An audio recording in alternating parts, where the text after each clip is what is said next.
But I think what is overlooked, and I think is consciously overlooked in our era, is that before that power could be distributed in a useful way, it had to be massively, massively consolidated.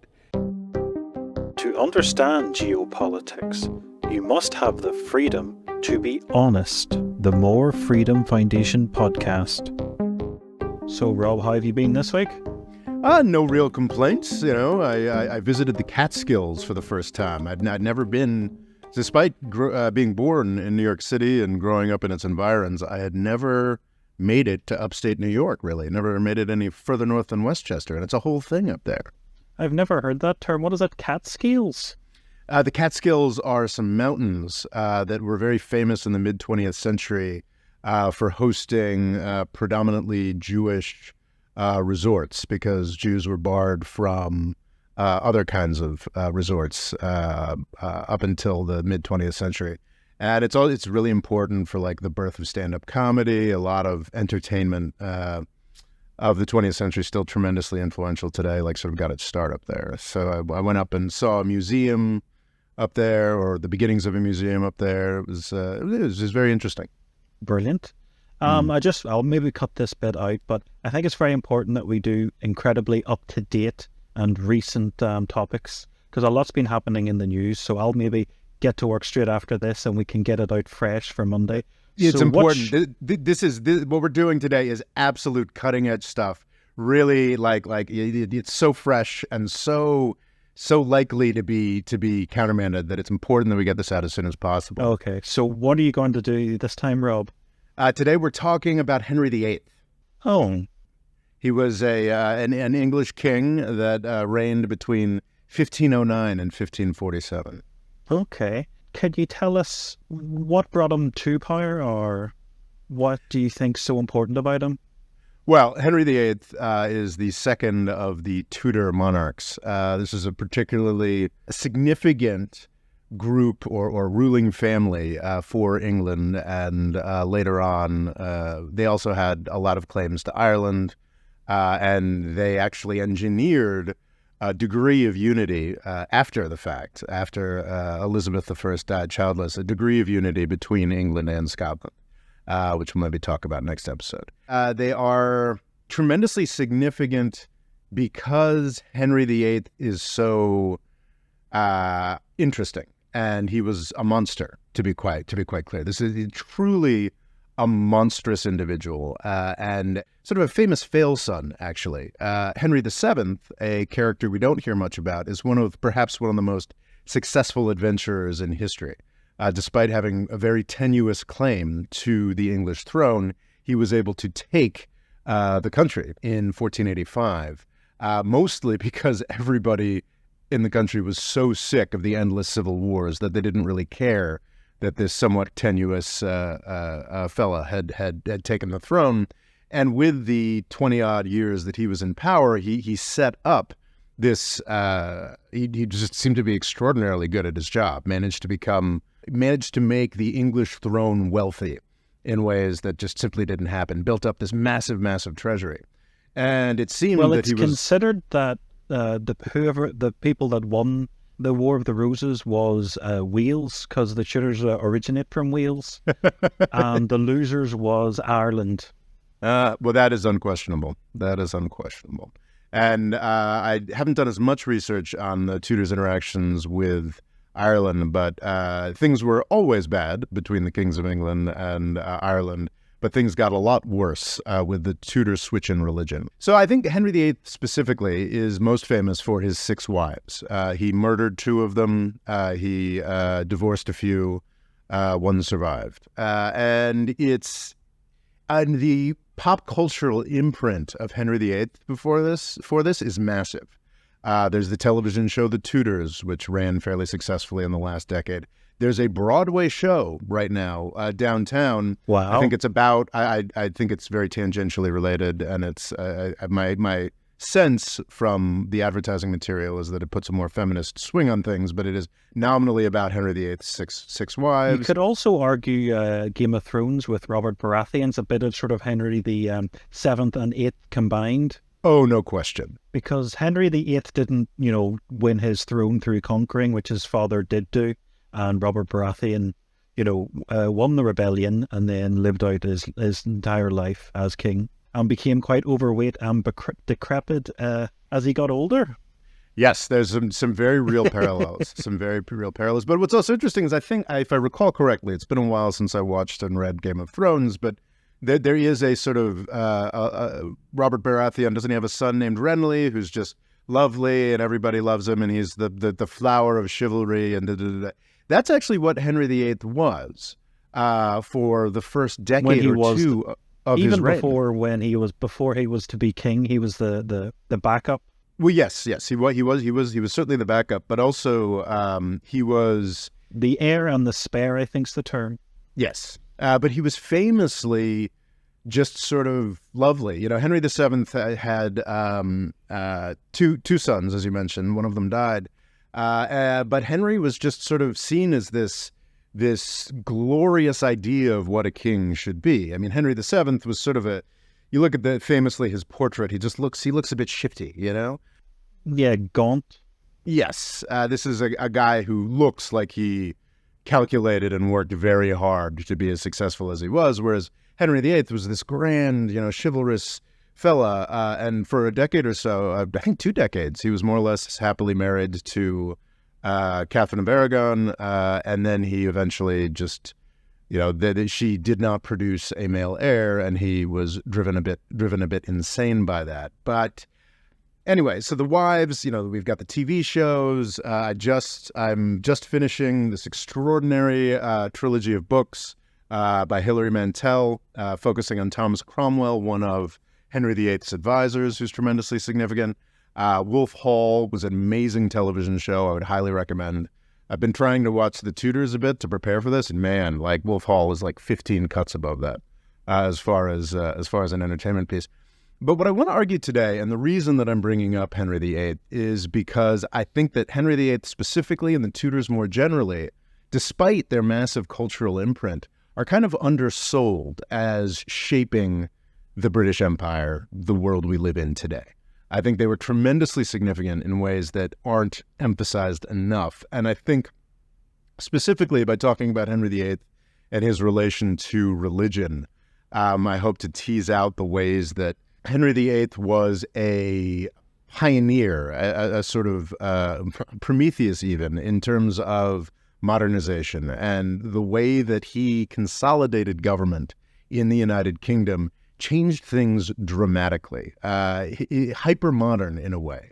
I think that he forced, not very successfully, his children had to pick up the pieces afterwards, but he forced a transition in the 1530s that it took France until the 1790s to go through, or that Ataturk in Turkey is famous for forcing Turkey through in the 1920s.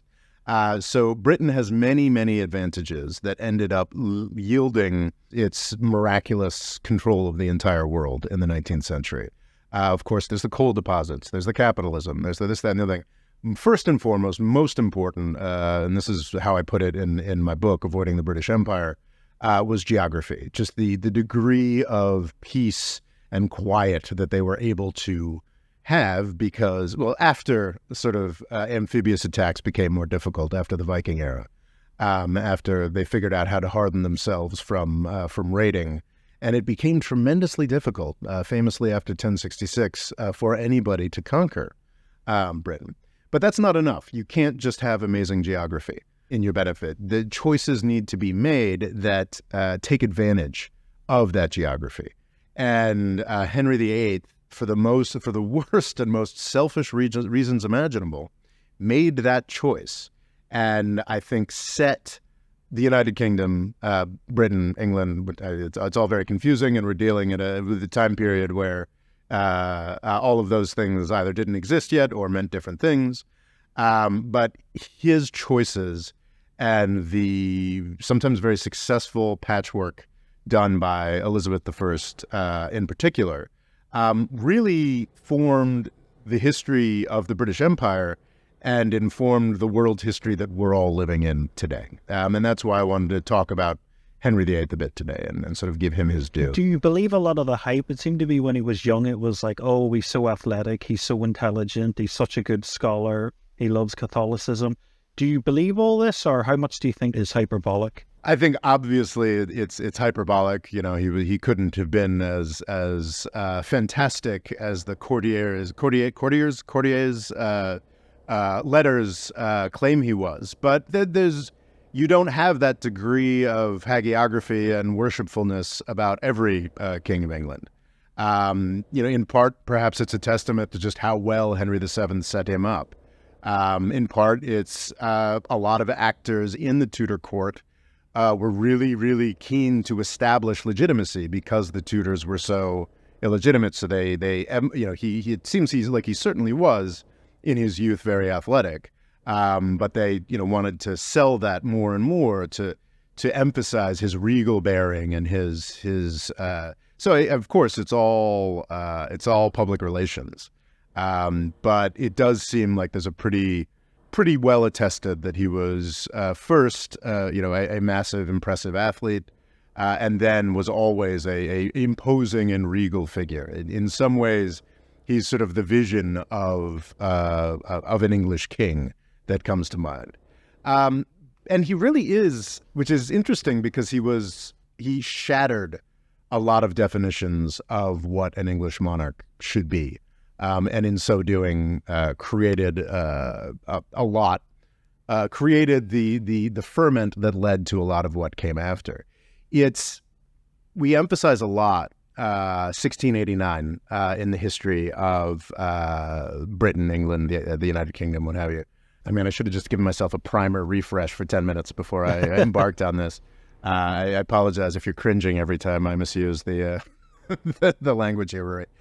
But we emphasize a lot how Parliament took power from the king and then allowed this incredible capitalist and industrialist rebirth. And that was very important.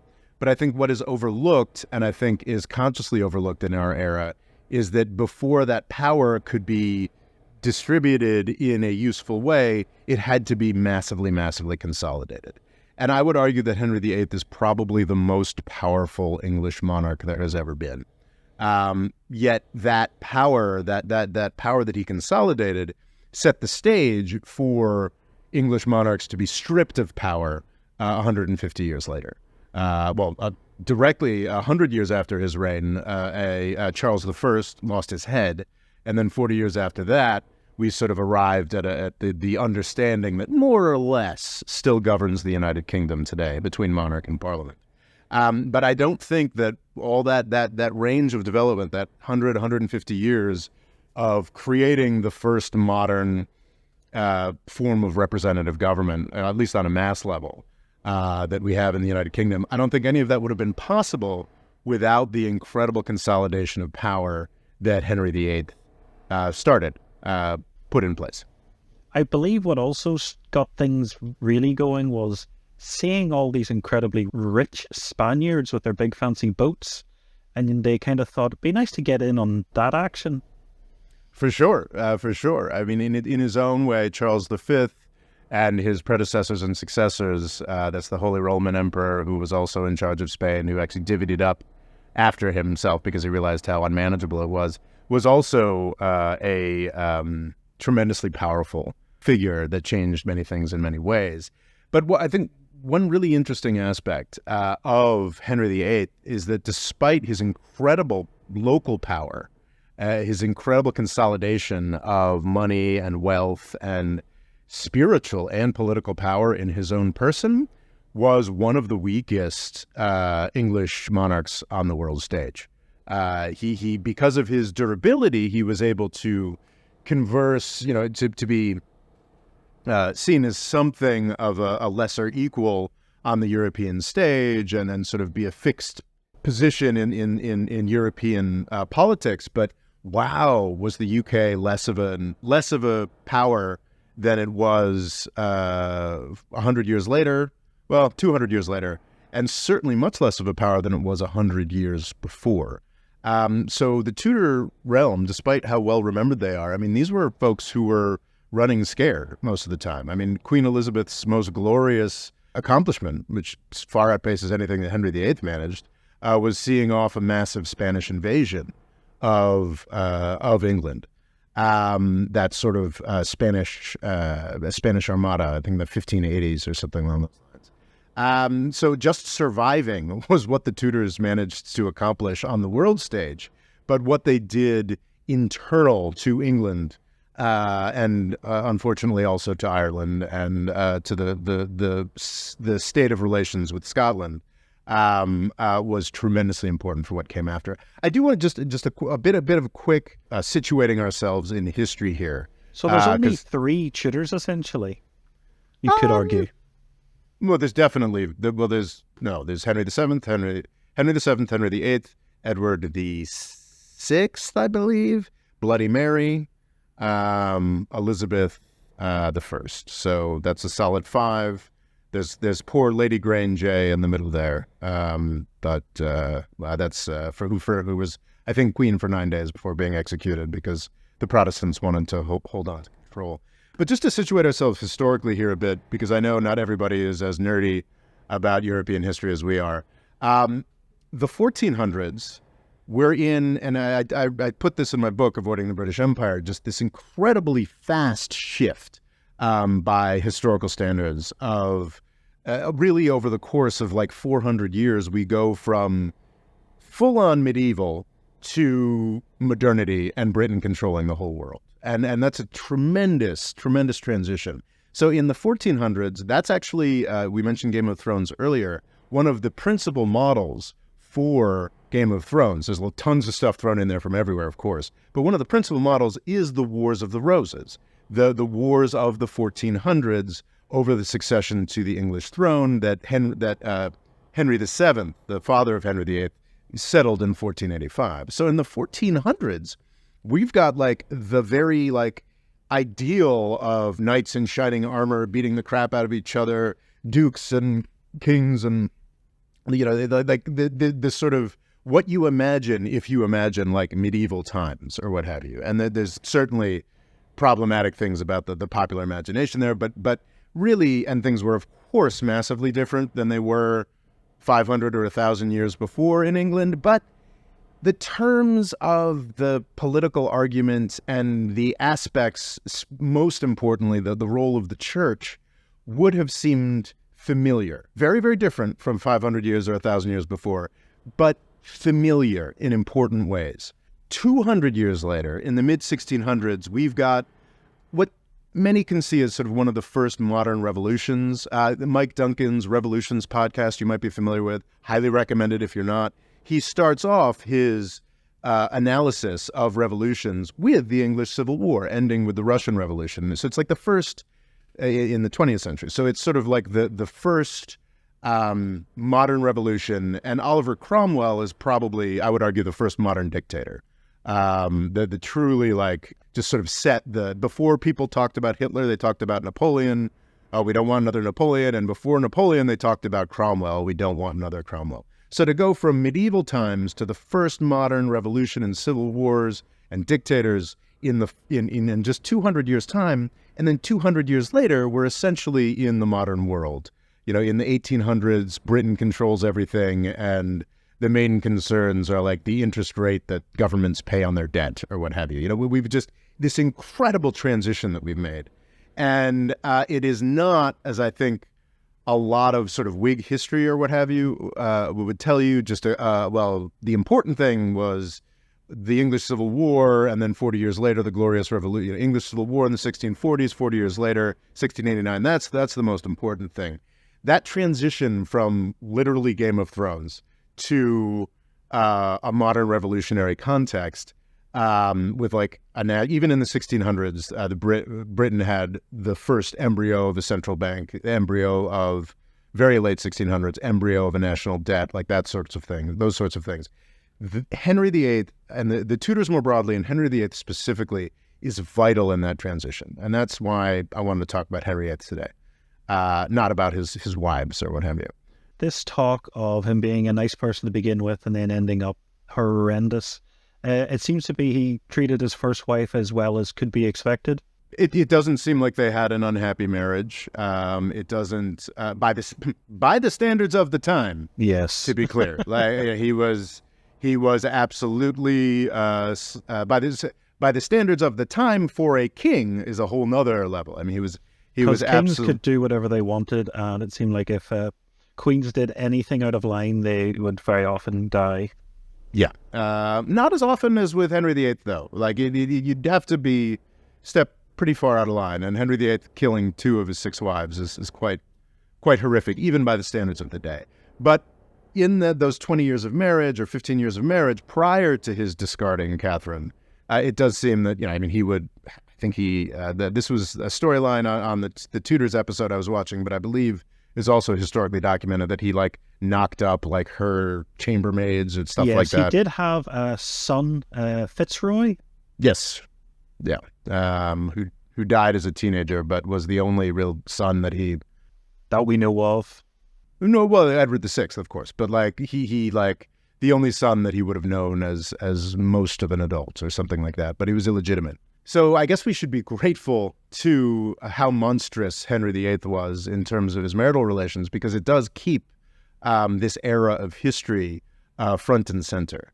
And as annoying as it can be for like, oh, I'm a politics guy and I don't really want to talk about, marriages and horseshit like that, it is accurate that the sexual relations, the marital relations of the king were tremendously important in how things shook out. Henry VIII had 2 principal advisors.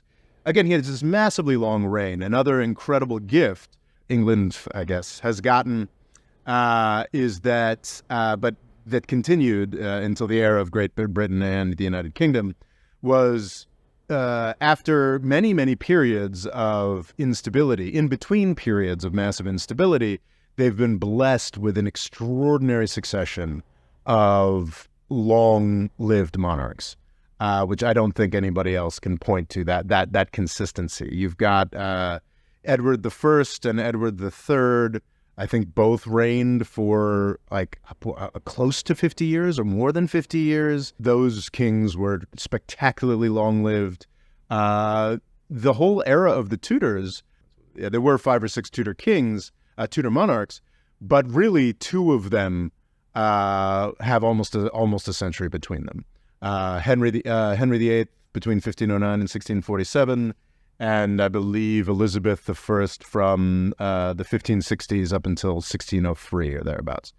So tremendously long-lived. It's a real, and over the period that Henry VIII was in power, he had 2 main advisors, really. Cardinal Wolsey and then Thomas Cromwell were his 2 main guys, to great consternation of the nobility of Britain, and that had some really serious effects, because both Cardinal Wolsey and Thomas Cromwell were commoners, but both Thomas Wolsey and Thomas Cromwell lost their positions and their lives over Henry VIII's wives. Cardinal Wolsey, who is described, I guess, I'm not sure if it's entirely fair, but in Geoffrey Morehouse's book on the Pilgrimage of Grace, is described as essentially ruling the country from 1515 till 1530 or thereabouts, lost his power because he could not secure the divorce that Henry VIII so wanted from his first wife. Thomas Cromwell was able to secure that divorce, was able to, and then was also able to aid Henry VIII in the execution of the next wife, Anne Boleyn, when that became what happened, and then was part of the process that put Jane Seymour in his way. That Jane Seymour is the woman who actually did finally give him a son and heir, Edward VI. Jane Seymour died, I think, roughly 2 weeks after giving birth to Edward VI, followed by... So anyway, and then after the death of Jane Seymour, Thomas Cromwell attempted to secure a Protestant bride from Germany for Henry VIII. This bride was famously unsatisfactory to Henry VIII, and that played a part in his fall. But he was in his execution. He was quite old and decrepit at this point. Would that be right? Oh yeah, he was old and decrepit, but he still had 2 more wives to go after he dispatched the fourth one. So she would have been Lutheran at this point. That's tremendously complicated, and I think that gets into the religious aspects of Was she Lutheran, or was she simply, or was her Cleves, the particular jurisdiction that she was from, just more interested in asserting independence from the Holy Roman Emperor and from the Pope? That is a tremendously complicated question. Perhaps you can Google it and see if Anne of Cleves was Lutheran. But I think that was it's just a very interesting, debatable question that I wouldn't that would have us here for maybe 3 hours, and I'm not up on enough to talk about. Because Lutheranism wasn't popular in England. It was like its own form of Christianity. Well, so what Martin Luther did was say that certain activities by the Catholic Church and by the Pope are inappropriate. He was condemned for that, and then went a little more extreme. I don't have the details of doctrine in front of me, but I believe he was against popes and the church itself going forward.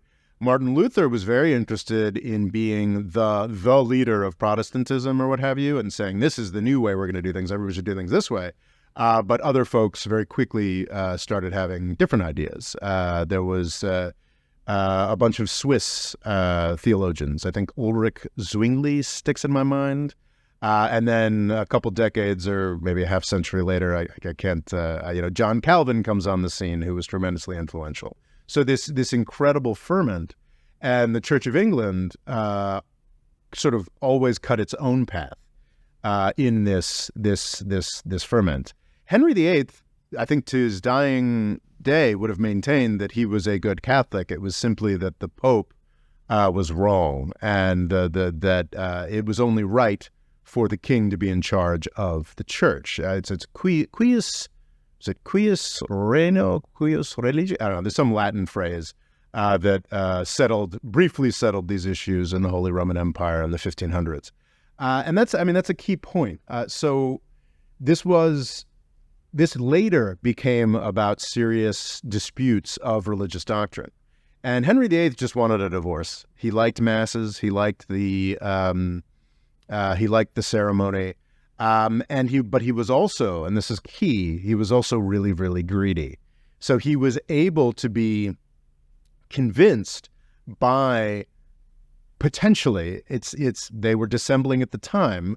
I think it's very, very clear that Thomas Cranmer, the Archbishop of Canterbury, through the end of Henry VIII's time and through Edward VI, was a very committed Protestant. I think it's a little more up in the air how committed Thomas Cromwell was to Protestantism.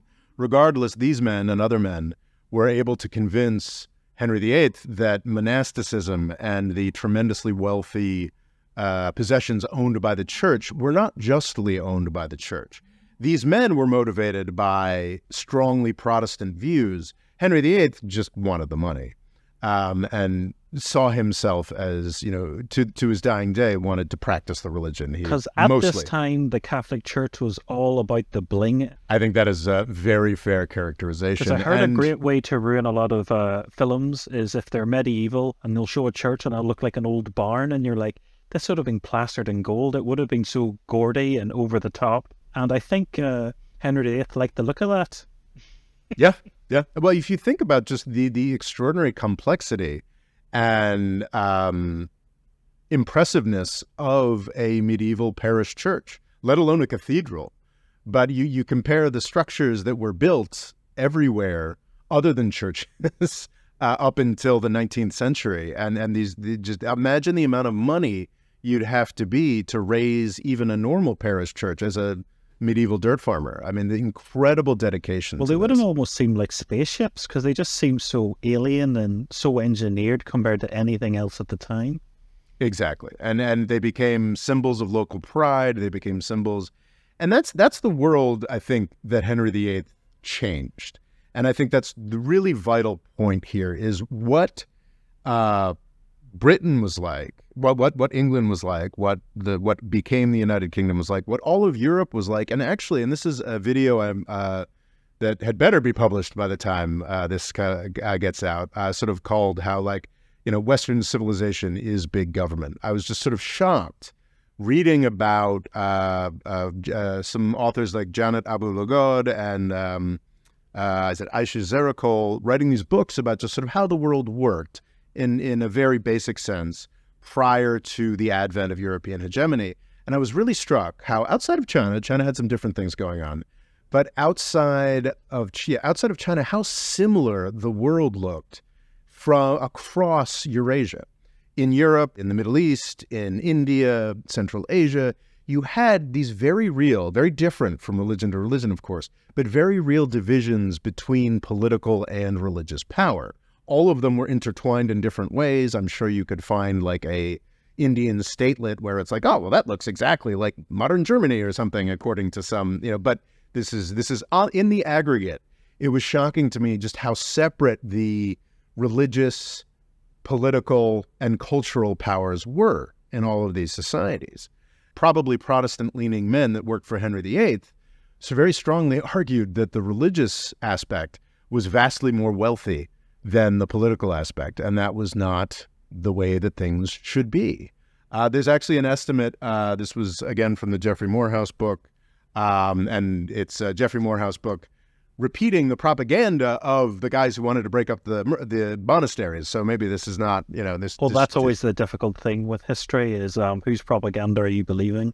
Exactly. But the estimate of Thomas Cromwell's men was that while the government of Britain at that point had an annual revenue to play with of about £100,000 a year, obviously money... not adjusted for inflation. Yes, that is not adjusted for inflation. The government had about £100,000 a year of income to play with. The church had £300,000 of income. And another aspect of this, of course, that is very important for Henry VIII is that also political power was separate and disparate in ways in the sort of feudal era that was dying. And of course, that interplayed with religion as well, and that had a lot to do with why Henry VIII loved his low-born advisors like Cardinal Wolsey and Thomas Cromwell, because they weren't wrapped into these ancient rival centers of power. But the church made so much more money than the English government did every year. And that was kind of crazy, or these men saw that as kind of crazy.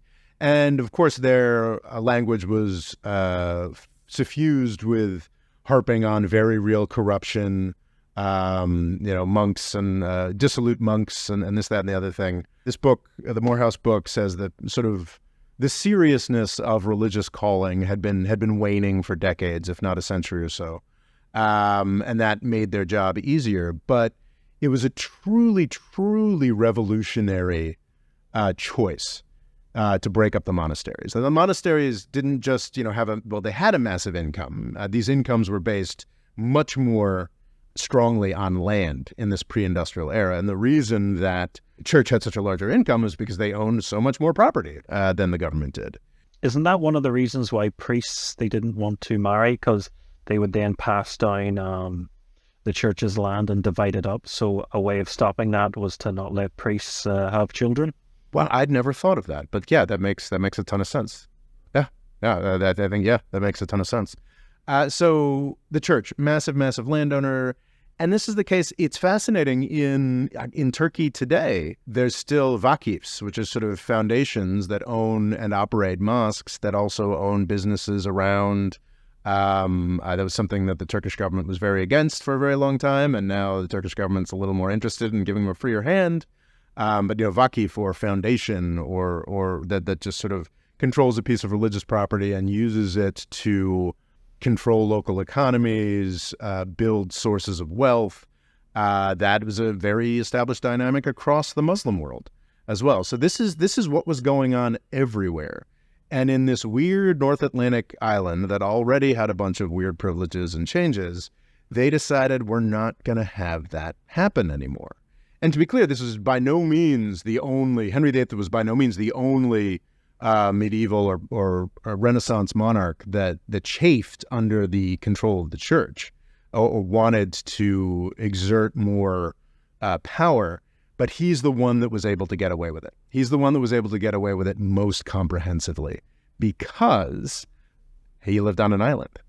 I mean, I can't emphasize enough just how important geography has been to the rise of the British Empire, and how important geography is to the current hegemony of the United States. It's incredibly important.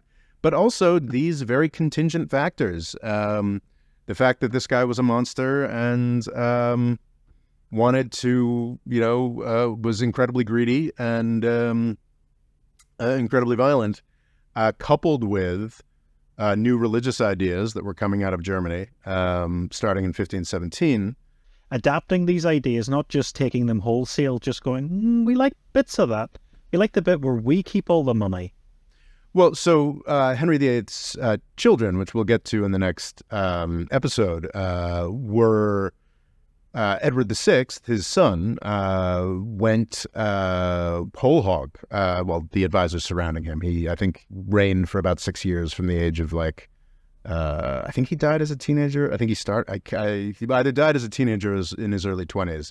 Had a very brief reign, mostly under regents. But that reign was the most Protestant that England has ever been, and it has never been that Protestant since. Famously, the Anglican Church is as close as you can get to the Catholic Church without the Pope. Yeah, that's what you hear. It's not too far removed. Well, I grew up in an Anglican church. We call it Episcopalian in the United States, but it's basically it's two everything buts away from the Pope. It's everything but the Pope, and then it's everything but the King after the American Revolution. And yeah, it's smells and bells, they call it. They not so big on the incense, but we're big on the bells and the stained glass and the gaudy the gaudiness and the ceremony. And some of that is actually 19th century innovations in the Anglican Church, like maybe in the 1700s, certainly in some places. Even the Anglican Church, not dissenters, would be a little more Protestant seeming, but it was never more Protestant than it was in the reign of Edward VI, his son. But even then, because it is not a Protestant idea generally that the monarch should, the divine right of kings, that the monarch should be the head of the church. I don't know I'm not sure what Lutheran theology is on that. But it has been very solidly the case from Henry VIII Tudors down to today that the monarch is the head of the church.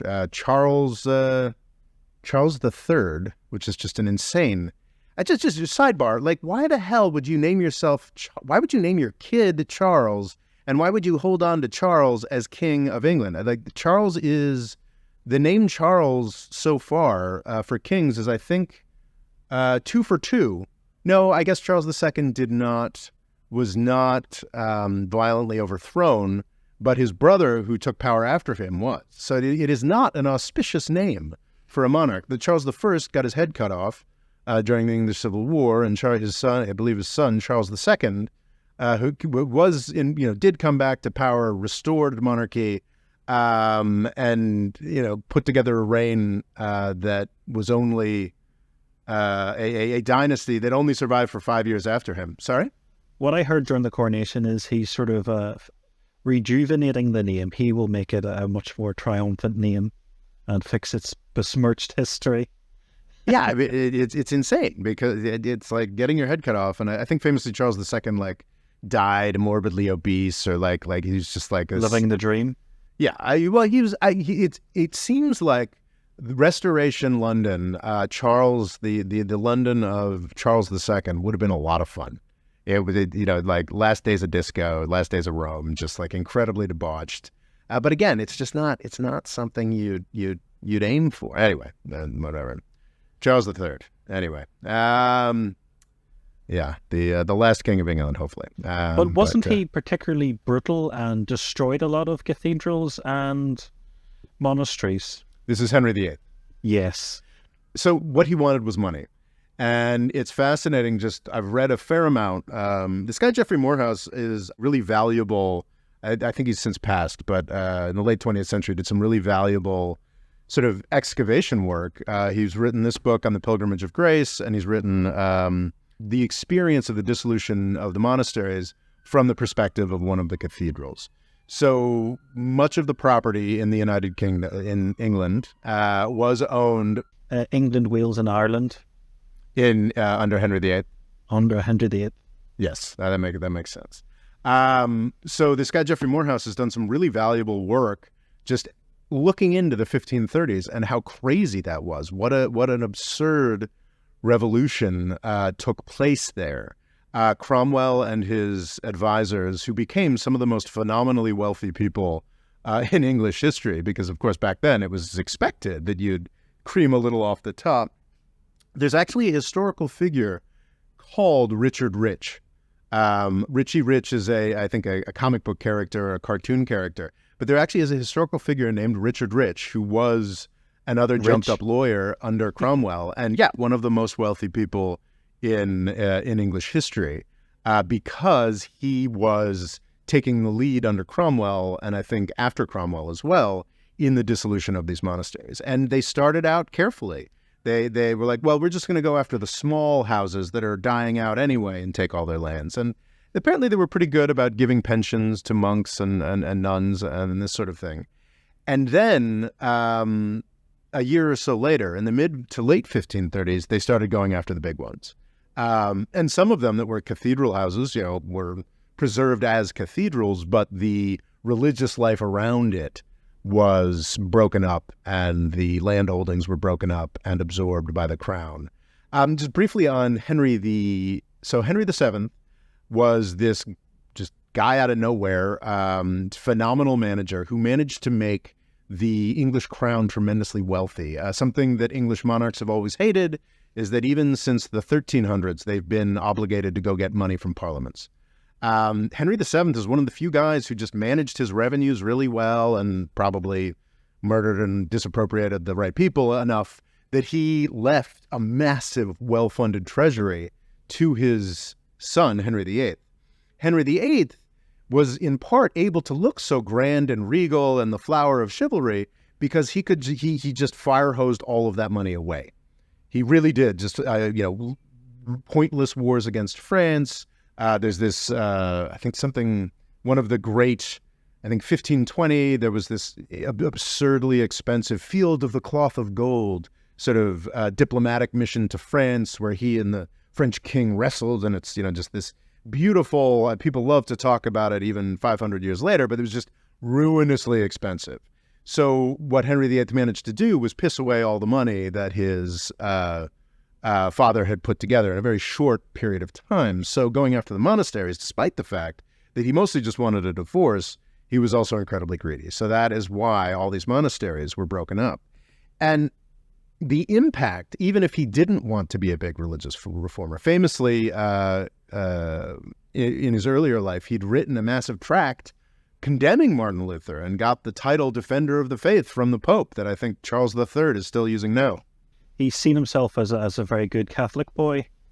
Exactly. But he really needed money. And these guys, these probably more Protestant-leaning guys, gave him potential to get money. And what's important here, and what struck me the most about just the significance of it, is that this is a process that every country has had to engage in, if every country, European and otherwise, if it wants to truly be a power of any note in the world. And what's fascinating is that that the UK did in the 1530s, this process of breaking up the monasteries, taking all this money from the church, that it did in the 1530s, really the rest of Europe didn't pull off until like the 1790s or later. It is extraordinary how late the rest of Europe came to this approach to things. Of course, the French monarchy had a lot more power to exert over the church. The 1300s, they had their own pope for a little while. But the general, just cleaning out of the monasteries in a short period of time, this is stuff. Yeah, this was stuff that the enlightened, and it was before the French Revolution as well. Some of the famous enlightened despots in Austria-Hungary and elsewhere carried out some of this. And Peter the Great in Russia was famous for cutting people's beards. And I believe, was he the one who created the Old Believer schism by changing the Greek Orthodox liturgy or what have you? I could be conflating different things. But regardless, Peter the Great, that's 150 years after.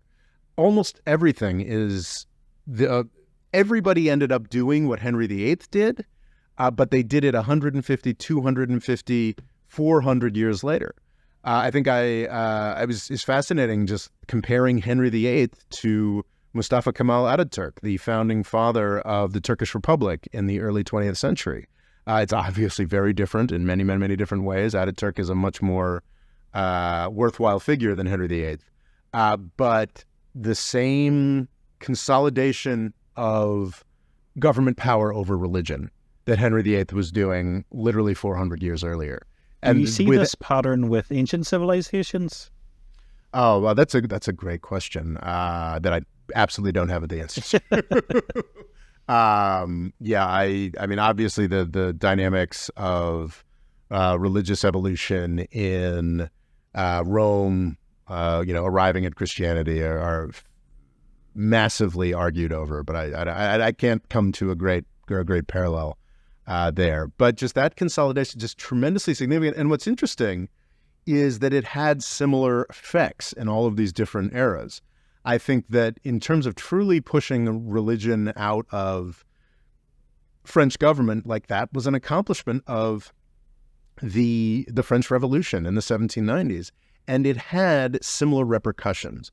This book by Geoffrey Moorhouse, which I've only made it a third of the way through, but I'm really, really interested in enjoying, is about the Pilgrimage of Grace, which was the most serious revolt that the Tudors ever faced, which was a massive northern rising in defense of their churches, in defense of I'm not sure if it was explicitly, their monks or what have you, but it was to stop this, what they saw as pillaging of their churches. It's actually also figures in this work of fiction as well. But Henry VIII had to give way to an extent. So essentially he did a blanket pardon, promised to do different, and 5 years later, all of the monasteries and churches had been completely despoiled and all of the leaders of the revolution had been executed. But it's comparing the Pilgrimage of Grace to something that happened in the 1790s in France, which is called the VIII. I'm sure I'm mispronouncing that. But the VIII was another rural, far away from Paris jurisdiction where the peasantry were outraged at what the revolutionary government was doing to their church. And it had a very similarly destabilizing for the French Republican government of the 1790s, and it had a very similar result of just mass murder and brutal crushing. Ataturk in the 1920s and 1930s had to deal with pro-religious uprisings. And it's just fascinating to see this extraordinary, what I see is an extraordinarily modern process playing out in the 1500s. And I think that's the main revelation that I have from my recent sort of looking into early modernity and Henry VIII is just like how far ahead of the game he was. And just sort of how shocking that is. And how it's kind of like, the United States just stumbles like, kicks a rock and finds enough oil and gas to make us hegemonic in world oil markets again. You're saying it sort of tripled their wealth? Well, if the church had 300,000 and the government only had 100,000? I'm not just speaking about like the dispossession. It's just the incredible series of advantages, of historical advantages that the United Kingdom might have managed to luck into are very similar to the extraordinary series of historical advantages that the United States manages to look into. Because this fat fail son of a much more competent king was incredibly greedy and wanted a divorce, the United Kingdom managed to set the trend for how do you become a powerful nation state for 500 years to come. It's how does England keep getting this goddamn lucky? It is quite something. But also getting an Italian to teach you how to make boats is always helpful. That's a good thing. But that was also his father's idea. Really? Oh, I didn't know that. Well, he's seen all these Spanish and went, no, I'd like a piece of that. I'd like some of that. How powerful do you believe religion is in America currently? Incredibly powerful, but diminishing. It's diminishing to the point where even though I've gotten more progressive or left-leaning as time has gone on, I am actually old enough that I'm like, what happened to religion? Like it's, I'm turning into a New Deal Democrat who wishes people went to church more often, despite the fact that it's incredibly hypocritical because I'm not a man of faith myself to any extent. But Do you think there was a systematic choice by the government on a much smaller scale to Henry VIII? What do you think reduced the power of the church?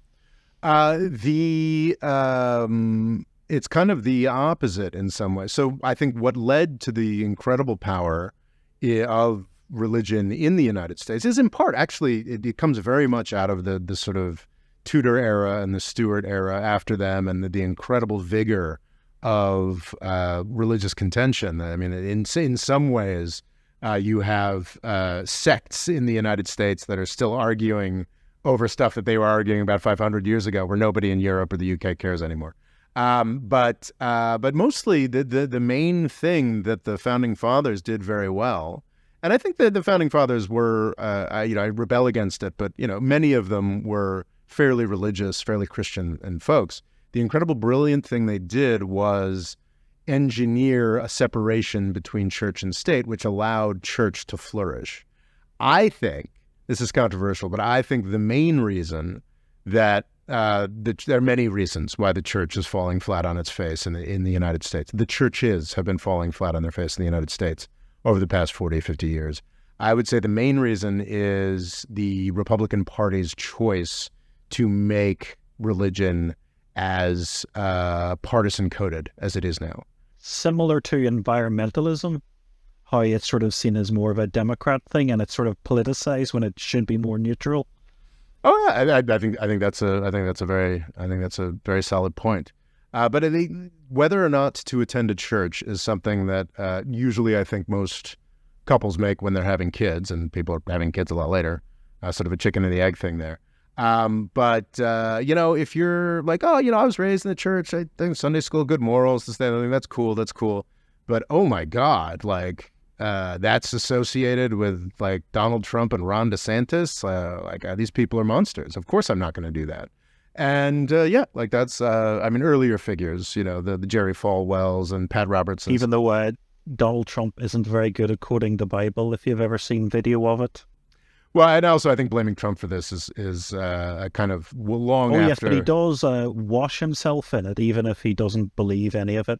Because I remember seeing a lot of people when he first won saying it's great to have God back in the house, and I was like, I think Obama might know more about religion than this man. Oh, I'm 100% sure he does. I mean, and really, like Republican politics, it is fascinating that it was just to link Christianity. And this has happened many, many times over history. I mean, Christianity, like Islam, is largely a blank slate. It's a pile of medieval poetry that you can make whatever political hay with you want.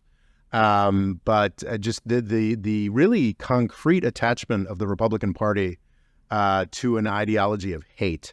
You can talk about the LGBTQ and the abortion stuff. That's not actually what I'm talking about. The war on women, blah blah blah.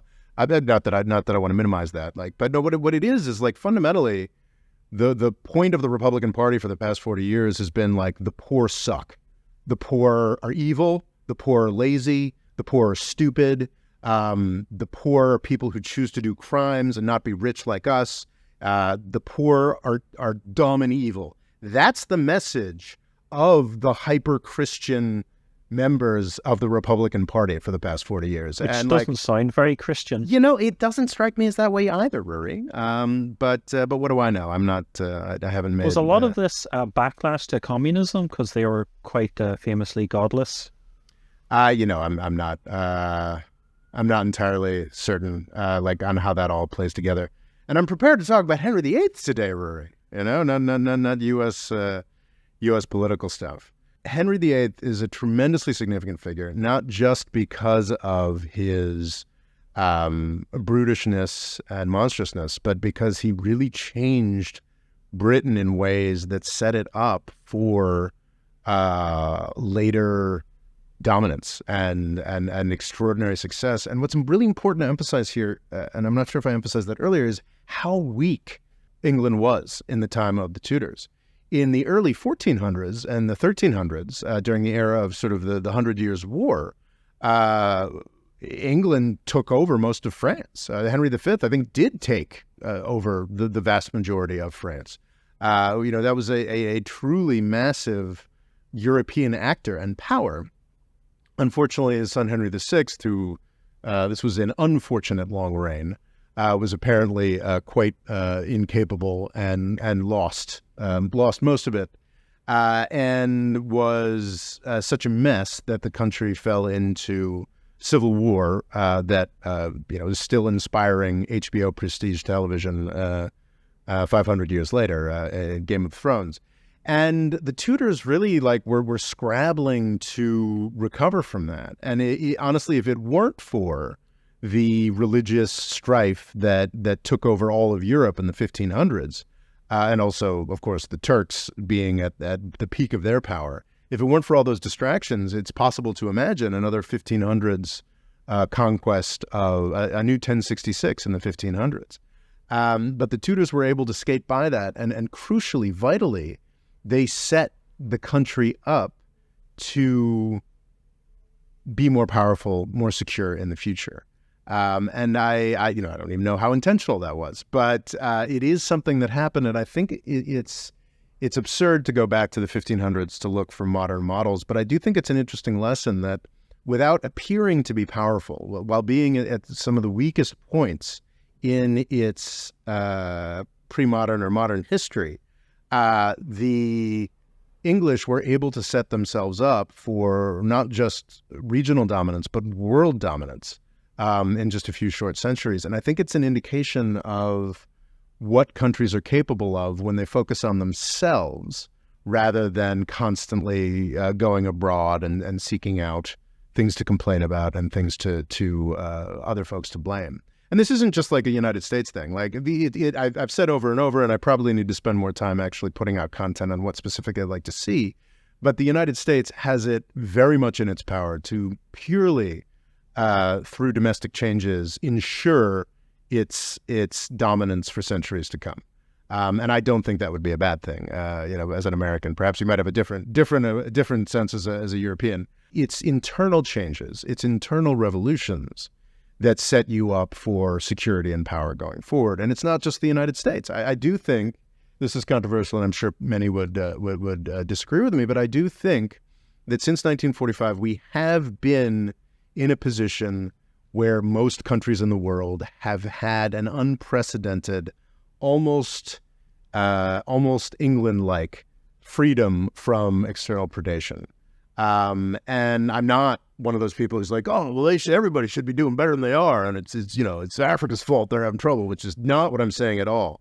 But I am saying that, as a possibility, in the decades to come, many countries can use, if they focus on themselves rather than external grievances, they can set themselves up for broader security and prosperity, the way that this murderous psycho did all the way back in the 1500s for England. So your focus isn't on raiding monasteries? No, I think that's. Who knows? Who knows what needs to be raided, Rory? Who knows what needs to be? Oh my goodness! Who knows what needs to be changed? But I don't think there's any question in anybody's mind. Been having these conversations more and more. It's just we're ready for the next paradigm. We don't know what it is. I think we're seeing vague outlines of it in some aspects of the Biden administration. Some things that Trump talked about. But not, we're seeing very little in practice. We're seeing, and we certainly don't have... Henry VII figure? Well, a Henry VII figure, what country wouldn't benefit from the Henry VII figure? Talk about an end to polarization. I think the Wars of the Roses had lasted for decades, and Henry VII ended them. I'm not calling for a brutal strongman. I think we're past that phase of history. But I do think there's scope for a leader with some better ideas to win some elections in Europe, in the United States, in China, everywhere, really. I guess they don't have elections in China, but... Yeah. One bit of China they do. In Hong Kong? Or Taiwan? No, Taiwan. Yeah. Well, they sort of do in China, but... Yeah. Thank you very much, and we'll hear from you next time. The More Freedom Foundation is also available on YouTube, and TikTok. Rob's Twitter is RobOLaw, and he's also written a book called Avoiding the British Empire: What It Was and How the US Can Do Better. And music provided by Kevin MacLeod.